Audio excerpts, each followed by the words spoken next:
And here it says, recently the intention was exposed that in the lands of the sun, terras do sol, and lands of the Brotherhood, terras da Irmandade, there would be a way of life that is as simple as possible. It was said that these two new sectors of Figueira would be very careful not to complicate things there and to have a life that is as simple as possible so that we won't spend our whole day in function of things for us, but that we may do the work of reconstruction of the planet, the work of stimulation of souls, the work of union with the kingdoms of nature, with the spiritual kingdom, with the Devic kingdom, so that we would have time and possibility to be occupied of these things. And as none of us is dispensed to do practical, material, technical works that are typical of the sustenance of the life of the surface, no one is dispensed of these works on the surface of the earth, we would have to simplify this sort of work to the most so that it wouldn't occupy our time all the time, so that we wouldn't fail to do the main things. And then someone asks, in what aspects could this happen? It seems, the person says, that the dynamics in Figueira, the day by day, is too complex already. How would it be for us to simplify this? Would be food simpler? Would the groups be smaller? Would there be more people in retreat? Well, we become simple when we renounce to the processes of our personality and when we become connected with our inner self, because our inner self is very simple. So if we are seeking this interaction with our inner self, one of the first things that happen is that we become simple. We gradually occupy ourselves of something that is simple, that is essential, that is pure. So this simplifies things, this modifies life. So it's not about looking for simplicity in food, in groups, in retreat, nothing material, but it is about our being as in contact, the most in contact as possible with this inner reality, for us to manifest the simplicity, for us to manifest this economy. Because here it is about economizing energy. It is about dealing with energy, with everything, with economy. That is, our not being using or abusing things.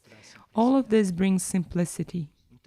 So if we don't need something, there is no reason for us to have it, for us to look for it, because if you seek something that in reality you don't need, this won't simplify your life, this will complicate your life.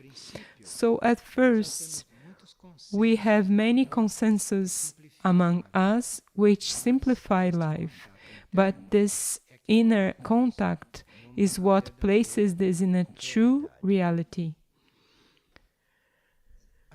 The stages that human beings have lived so far, I don't know if they have been of simplification as it has been requested in this time and this stage, because in the previous stages, as human beings, as incarnated beings on earth, we have gone through stages that were not simple.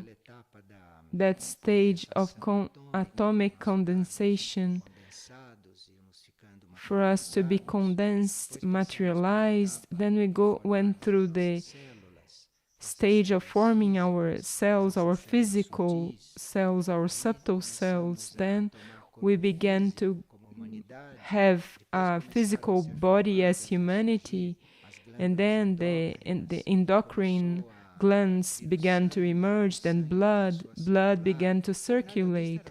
So none of this was very simple. These were very complex things that were connected with many worlds, with many models of beings, of human beings. So it was not simple at all, the formation of human beings, the formation of the bodies of human beings. And after the endocrine glands, the formation of nervous system began to take place.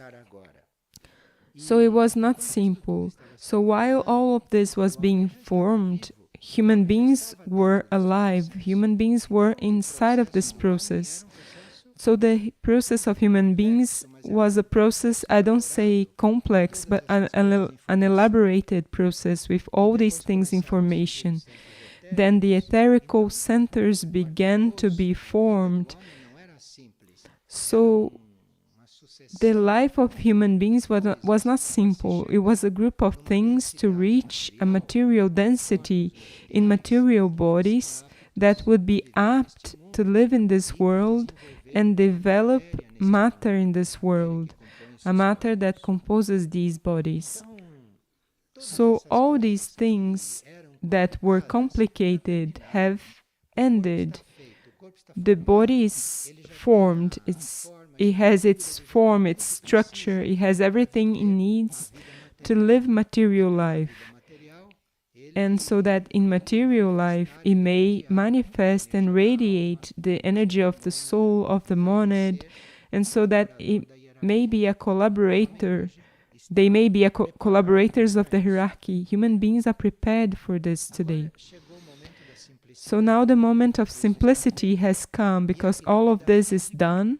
And here in physical life, we would have to simply use of all of this without complicating ourselves.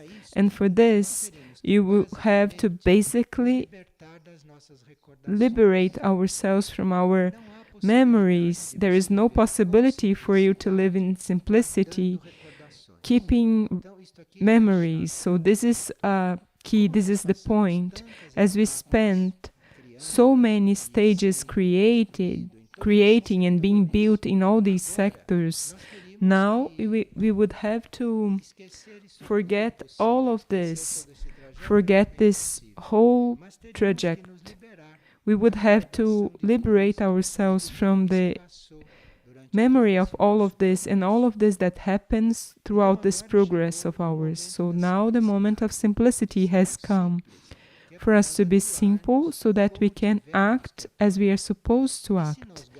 And if we keep memories, if we are thinking about the past, if we are having in mind everything that has gone, keeping remembrances, this impedes you to be simple, basically, because any memory you have is complicating the things that are taking place at that moment, which are new things. A memory, even of what happened in a previous moment, is complicating your life, because what has passed is already assimilated in now. What is happening now at this moment with us brings everything that we learn, everything we live, everything we have to live. So there would be really no real need for you to remember anything. So this is what makes life complicated. So it's useless to simplify food, it's useless to simplify each one have only 2 pieces of clothing. The simplification is to forget what it has passed, is not to be connected and drag what has passed from a previous moment. It's for you to liberate yourself from all of this and be there alive, awake, before the present moment. This is how things become simple. So if you are in a work like this, thinking about the time you were a dentist, or the time you were married, or in the time you lived somewhere else, all of this complicates your current life. This enters there as complication, mainly on the mental plane, because what is here now is not what you lived before. What is here now is a synthesis of everything that has happened to you, everything that has happened to the planet so far. What is here is a synthesis, so it's simple. Now, if you begin to bring to the present moment all this memory of facts, you bring to within this the memory of what happened in a previous moment. You are already breaking this simplicity. You are complicating this that is so simple, this that is so spontaneous and which would come by itself.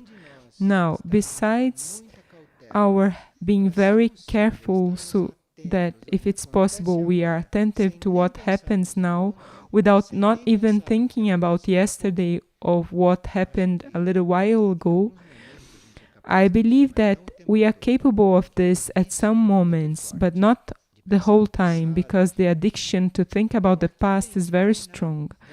So we have to train to let this go as if it had never existed before.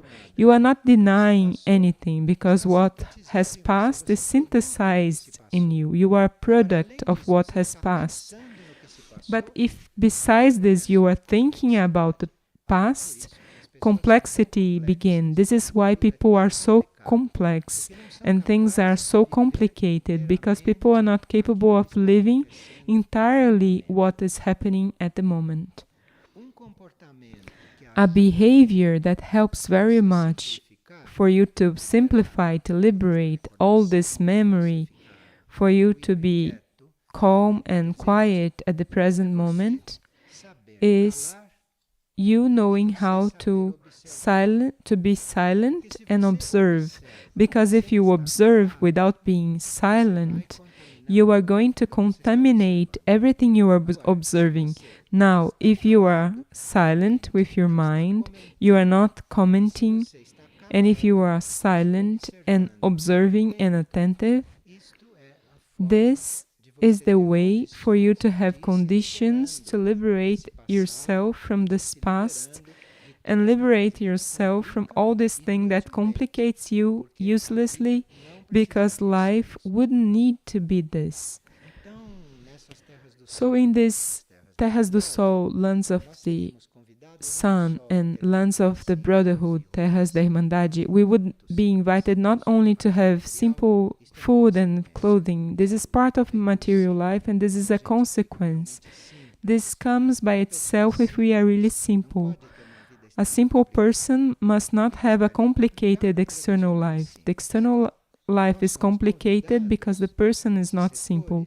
So in these sectors, we are invited to train all of this, to have all of this very much in mind. As soon as memory comes, you throw it away. Don't think about this. Don't rebuild this. This is very important in these two new sectors of Figueira, if life has to be simple. So if in Terras do Sol and Terras da Irmandade, they know how to be liberated of memories, so there you will have a simpler place. I don't know how. It depends on the degree of liberation of the memory of these people. This is what it depends on. While you have what passed in mind, things are complicated. And then this is reflected in everything, even in the way you organize the house. Maybe we wouldn't need anything on this table, but just the table and nothing else. But this is not the reality. And to know how to observe is not observe and form a judgment. It's to observe, to see what is being manifested, what is emerging from there. Because if you observe and put your comment there, this is not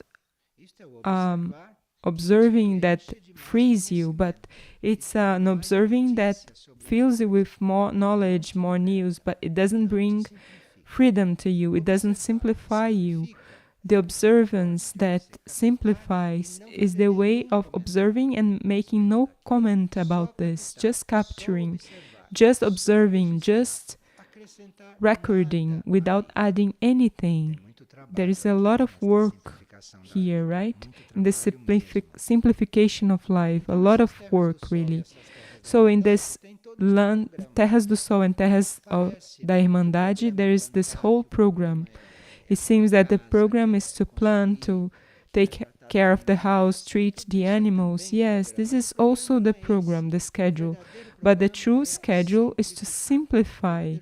The true schedule is simplicity, for you to reach that which is real, that which is it's really supposed to be at the current moment, and not doing today something you used to do before, something from yesterday, to begin to live today what you have already lived. All of this is lack of simplicity, all of this is complication, and on these lands we would really have to be simple. We waste our whole day with things that are typical of human beings, of life, and we would have to be gradually freed of these things. We would really have to be disconnected from these things. So the beginning is this, or the principle is this. But now, besides this, it's necessary to have a very steady intention of being identified with the one consciousness, because the one consciousness is the synthesis of everything.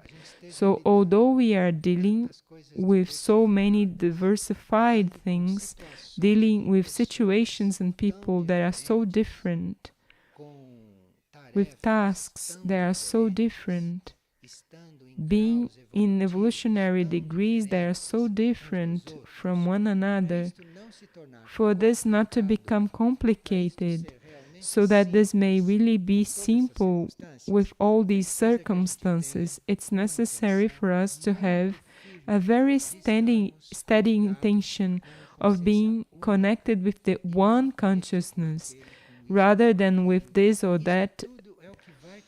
All of this is what makes things complicated and highlights this lack of synthesis.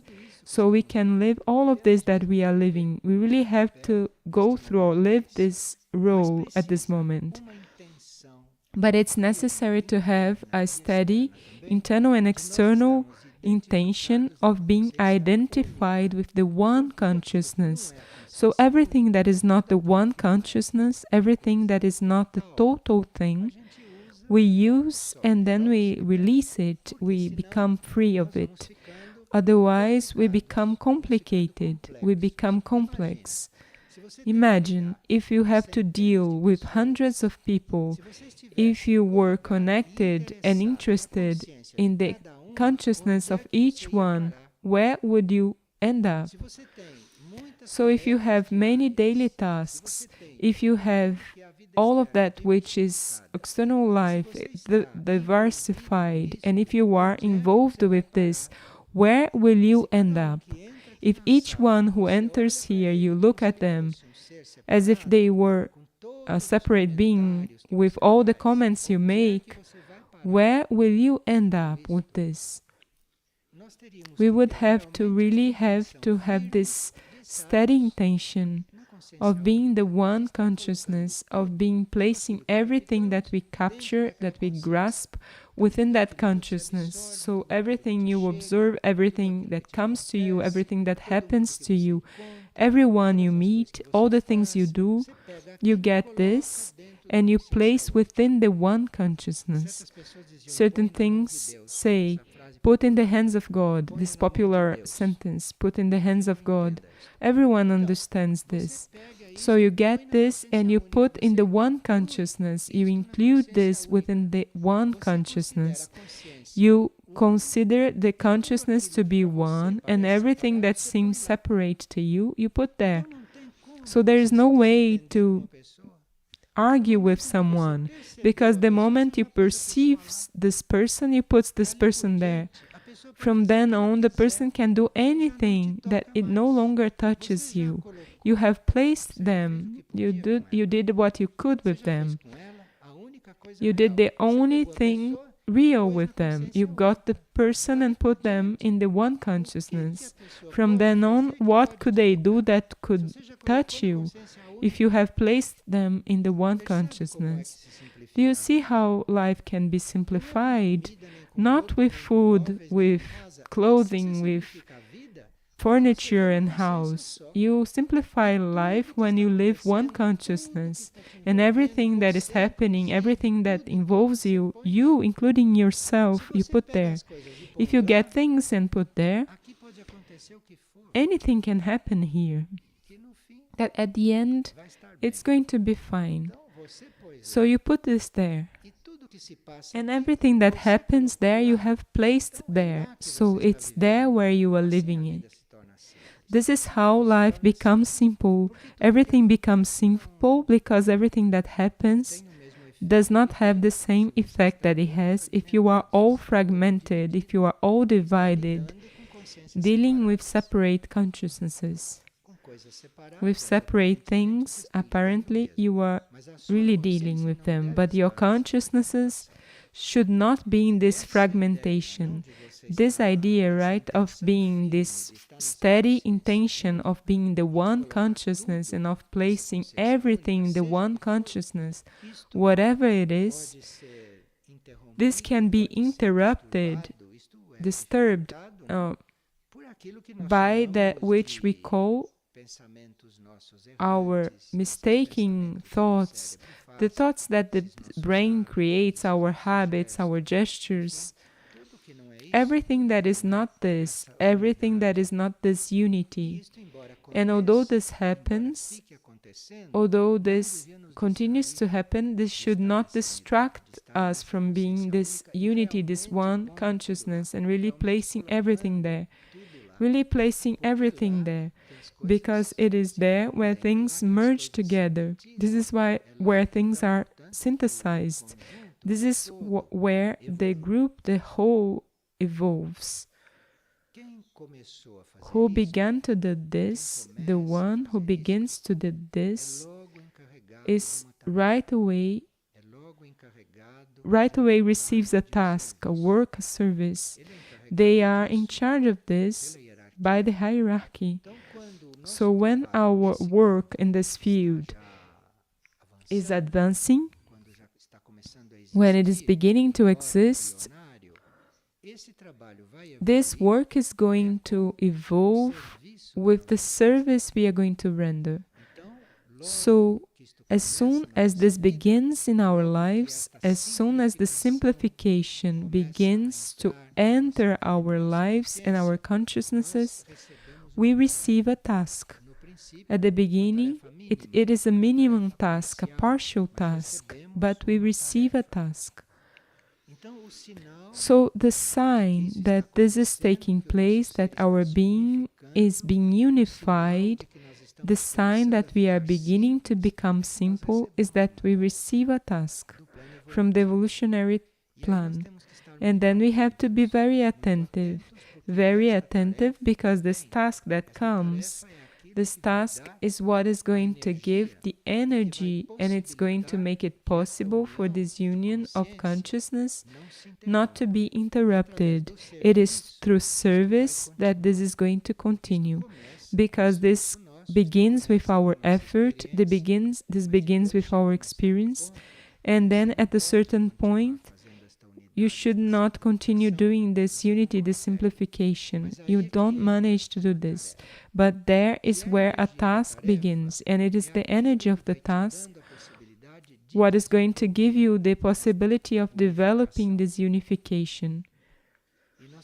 And we need, before the task that comes, and before this opportunity that comes, of dealing with an energy that is not for us, an energy that is for the benefit of the evolutionary plan, we have to be careful while dealing with this, not to let enter there more than a certain amount our analytical mind. So generally the task is presented to us, the service is placed in our hands, and the analytic mind enters there. When the analytic mind enters there, a part is already deviated.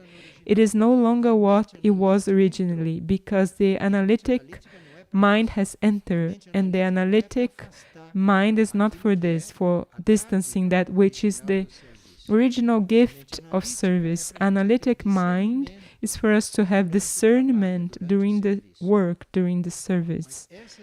But these opportunities of service are very subtle. These opportunities of service are so mixed with our lives that we don't even realize that they are there. And if the analytic mind enters there before time, before it is the time, you turn your back to an opportunity of service, because service, the task, is not always understood right away. It is something new. It is something with which you're going to learn how to deal. So if you place your analytic mind there, your analytic mind is your mental experience. If you place yourself before something that is seeking in you a result that is completely new, your analytic mind will impede you to take this step. So service, the work, is something that at first we did not expect. We don't count with this. It is nothing of that which we thought, we imagined, we idealized. So when the analytic mind enters there, it is a whole danger. It has to enter afterwards, when you have assumed, when you are within the thing. Then it is necessary for you to discern, for you to apply everything you know in the best way possible, everything you have learned in the best way possible, for you to have discernment. Now, our capacity of analyzing and discerning that we have developed throughout so many thousands of years, it's not always applied in a new thing that is happening now. This is why analytic mind, before the opportunity of service, is an obstacle. It would have to be a very much purified analytic mind.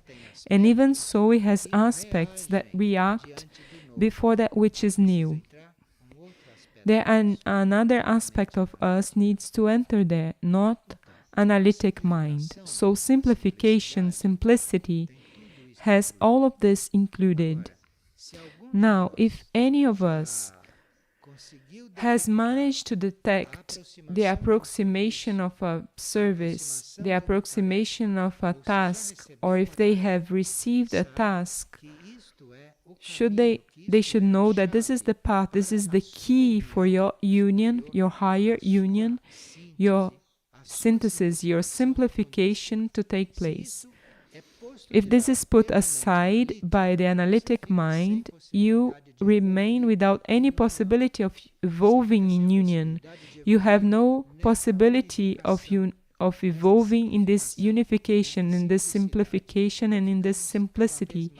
So we become ever more complicated, because when service reached their lives, they brought restrictions. Analytic mind did not embrace this totally to think about this later on. Later on, you need this for you to keep this at a certain level, but if it enters before the time, yes, the thought of today.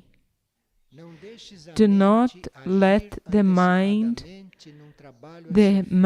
act beforehand in a work that is supposed to be done. This is by Sri Aurobindo. The power that acts in you will take care of it in the right time. This is the contrary of what is taught in the world. This is the opposite of what is taught in the world. Do not allow the mind act beforehand in a work that is supposed to be done. The work that acts in you will take care of it in the right time. The mind comes later. So we are speaking of tasks, services that have been given to us, presented to us, given to our intention, given to our purpose of doing this higher union. Because there is no higher union without service. It doesn't exist. And service is not that which you want to do in your way. Service is that which is presented to you and that you either accept or not. The mind comes later. This is the thought of the day, that it's here, evidently in the energy of today. Does anyone else have anything else? The life of the inner being? If you are interested in the life of your inner being, in living according to your inner being, if you are interested in it, your life is going to gradually change towards this. Your life is going to become gradually transformed, and the things of inner life will begin to penetrate your life. Sometimes slowly, sometimes gradually. Life is going to gradually change. Life means your way of being before life. The things you do could be the same, but the life is changed. Life is changing because your way of doing things is changing. If you see the transformation of your life, if you see your life is being transformed by a force that is not yours, that things are taking place far away from your planning, this means that the inner being, the inner self is acting, the inner self is organizing things. And when this begins, when this takes an impulse, you organize something, and when you see mysteriously this is undone because it was not that. So you see that it's being another life, something else is entering there. So sometimes we do so many plans and we become disappointed when everything is undone. We become disappointed because we are addicted to unreal things. When you have a plan and this is undone mysteriously, this means that your inner life is entering there. Your inner life is entering there because things change regardless of your will, your planning and your control. But this could also happen, apparently, seemingly, under your control, if you are very much in tune with your inner life, if you are very much connected internally with the intention of your inner self. So this coincides with that which you are becoming conscious of.